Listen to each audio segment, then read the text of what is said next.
Alright, welcome back. That little analogy that we did in the last part of the lecture there, where we were talking about a pot of something warm being put into the refrigerator, was a relatively simple example. Okay, there weren't that many processes that could be transporting heat away from that pot, and we kind of treated it like it was all just radiation, because we talked about it in terms of Stefan Boltzmann law. Oh, I suppose we could have talked about how heat could be conducted away with contact between the hot pot itself and the cooler rack below that made up the shelf of the fridge. I guess. We could have talked about how maybe there's a draft in the refrigerator, maybe it's got some kind of circulating fan in it, and there's there's convection transporting the heat away from the pot. That all just sounds really boring for a pot in the refrigerator. On the other hand, for the system that we call the Earth and the atmosphere, this becomes critical.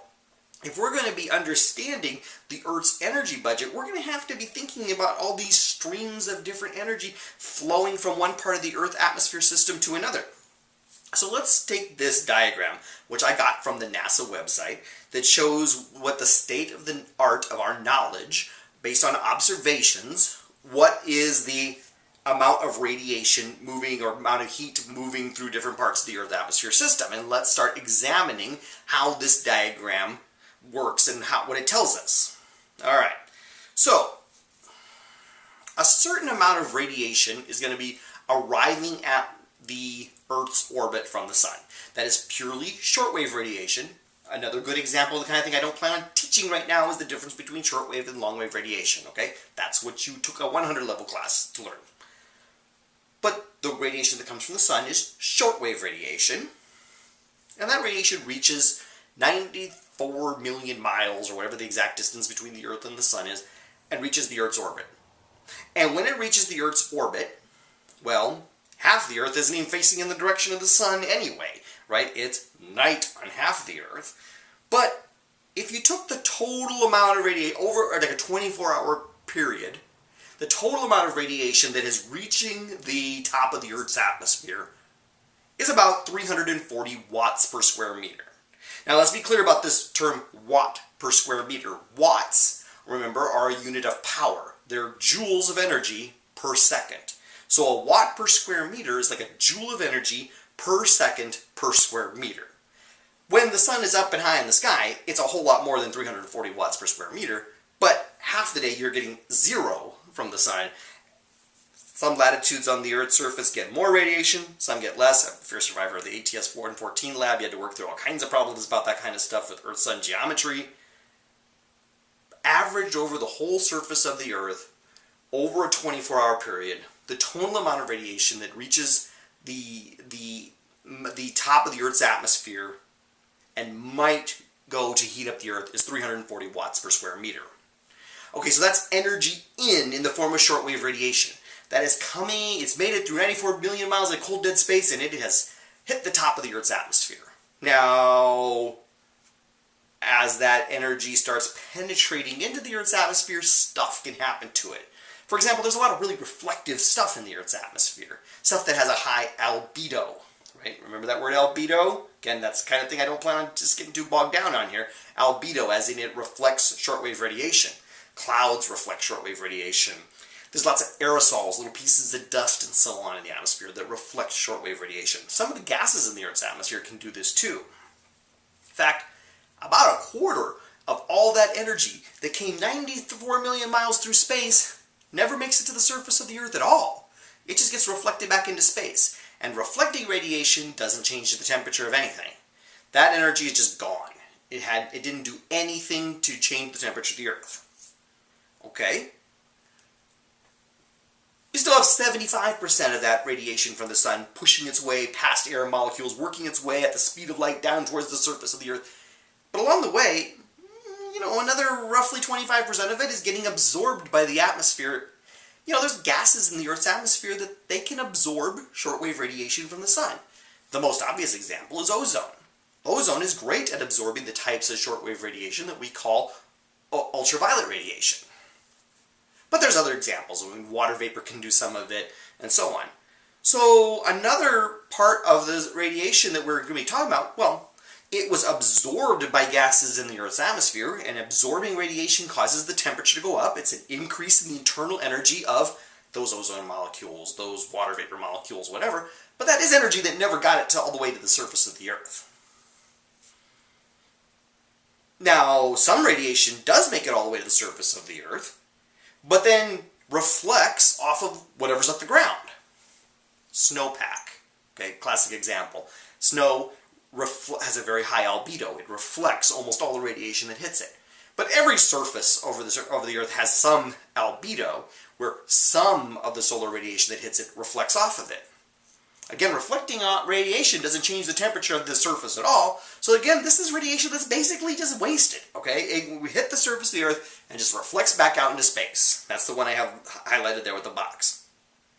In fact, after that 380 watts per, or 340 or whatever watts per square meter reached the top of the Earth's atmosphere on average over the course of a day, only about 50% of it, about 163 watts per square meter, actually hit the ground, was absorbed by the ground, and increased the temperature of the surface of the Earth. Only about half. Okay. Alright, so, but some, okay? Clearly some radiation does get through the atmosphere from the sun and heat the surface of the Earth. Now, of course, the surface of the Earth is made of matter, and being made of matter, one of the things that it means to be made of matter is that it emits radiation.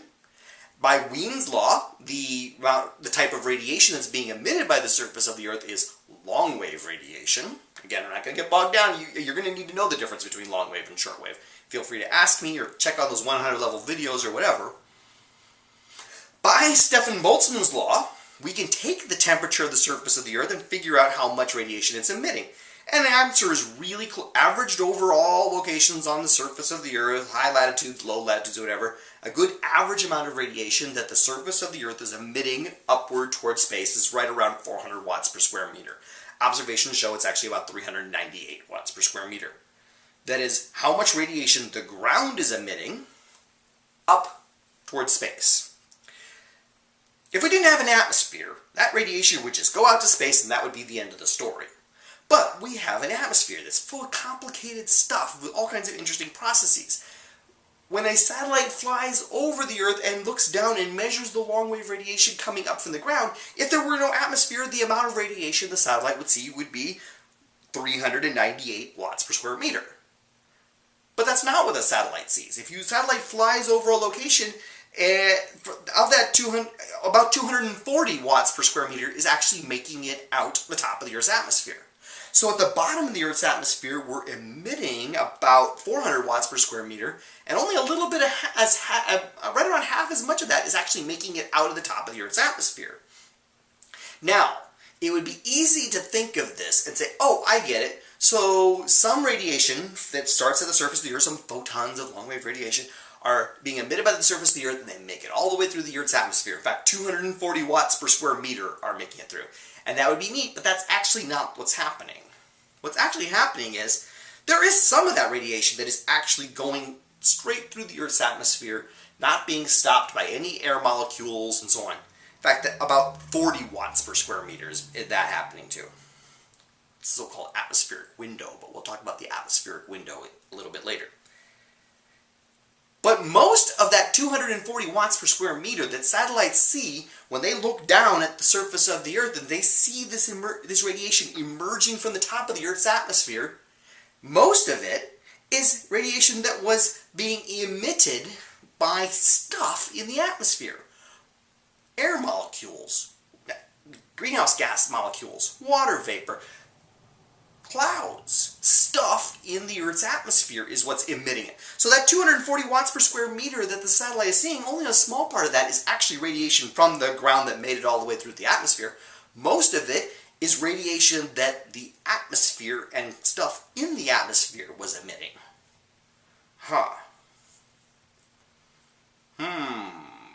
Well, if there's stuff in the Earth's atmosphere that's emitting radiation, and satellites sitting there way up high above the atmosphere can see it, what about us who are down here below the atmosphere? Yes, if we take an instrument and look up with that instrument up toward the atmosphere and measure, we actually find, as highlighted by that red box here, that about 340 watts per square meter of radiation is coming down from the sky This is radiation that has been, it's long-wave radiation. All the things here that are in red are long-wave radiation. That is radiation that has been emitted by greenhouse gases, clouds, air molecules, and so on, and has returned to the surface of the Earth. That is energy the surface of the Earth is gaining. It's radiation, it's long-wave radiation, and it has been emitted by the atmosphere and stuff in the atmosphere. Now, from the point of view of climate, we do mostly worry about these radiative transfers. We worry about like long-wave radiation up, long-wave radiation down, short-wave radiation up, short-wave radiation down. It turns out there are two small terms that have nothing to do with radiation. One is about, it's the term I have kind of highlighted there with the red circly thing. It's that little wiggly arrow there that's about transport of energy between the surface of the Earth and the atmosphere by conduction. Okay, this could also be like rising and lowering air parcels and so on.